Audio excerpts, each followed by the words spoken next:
Kabupaten Bojonegoro, Jawa Timur terpilih menjadi daerah percontohan pemerintah daerah terbuka dalam ajang Open Government Partnership atau OGP. Kabupaten Bojonegoro bahkan menjadi daerah satu-satunya di Indonesia yang terpilih menjadi pilot project Open Government bersama 14 daerah lainnya di dunia. Kabupaten Bojonegoro terpilih mewakili Indonesia sebagai daerah percontohan pada ajang Open Government Partnership atau OGP Subnational Government Pilot Program yang berbasis di San Francisco, Amerika Serikat. Kabupaten Bojonegoro terpilih setelah melalui proses seleksi yang diikuti oleh lebih dari 40 pemerintah daerah dari 69 negara anggota OGP. Kabupaten Bojonegoro bersama kota Seoul, Korea Selatan, dan kota Tbilisi, Georgia bahkan menjadi percontohan pemerintah daerah pertama di Asia. Terlibatan partisipasi publik, kemudian aset disclosure gitu ya, dan keterbukaan informasi publik. Ini kan sebenarnya nasional gitu ya kan intinya. Nah, kelebihannya Bojonegoro adalah kita melihat kita kan maksimal hanya 3. Partisipasi publiknya yang paling cukup kuat itu Bojonegoro. Bojonegoro ini lengkap, dan biasanya yang paling bermasalah di negara-negara lain adalah partisipasi publik. Makanya kenapa Bojonegoro ini menjadi terpilih juga. Kalau saya sih itu alasan. Keterlibatan publik di Kabupaten Bojonegoro terlihat dari tingginya peran serta masyarakat dalam menyampaikan aspirasi. Pemerintah Bojonegoro juga mengakomodir melalui media online serta dialog publik rutin yang dikelola Dinas Kominfo Kabupaten Bojonegoro. Memantapkan kami untuk betul-betul supaya collaborative action itu bisa terjadi.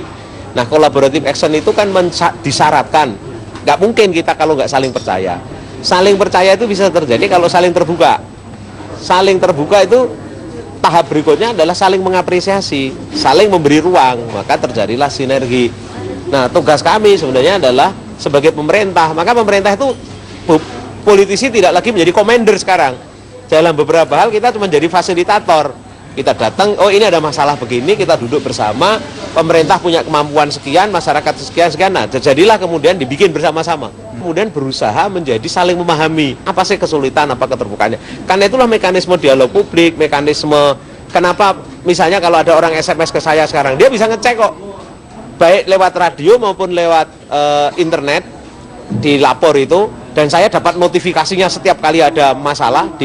Sekarang di handphone saya pun saya bisa cek terus. Persoalan anggaran pemerintah itu menjadi sesuatu yang tabu dibicarakan, ya sekarang semua orang boleh melihat dan bicara. Ini wujud konkret. Kenapa? Karena orang akhirnya tahu bahwa keterbatasan anggaran.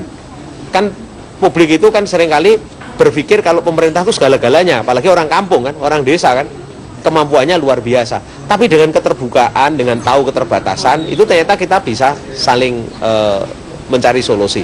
Pasca terpilih, Kabupaten Bojonegoro bersama 14 daerah lainnya di dunia akan mendapatkan pendampingan dari Sekretaris OGP untuk menyusun rencana aksi daerah atau RAD.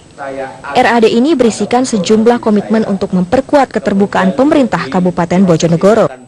Tujuan Open Government Partnership yaitu untuk mendorong negara-negara anggotanya mewujudkan transparansi, partisipasi publik, akuntabilitas, dan inovasi dalam tata kelola pemerintah.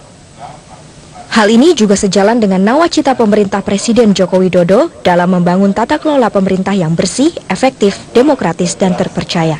Dari Jakarta, Eva Wondo, Ivan Januari, Metro TV.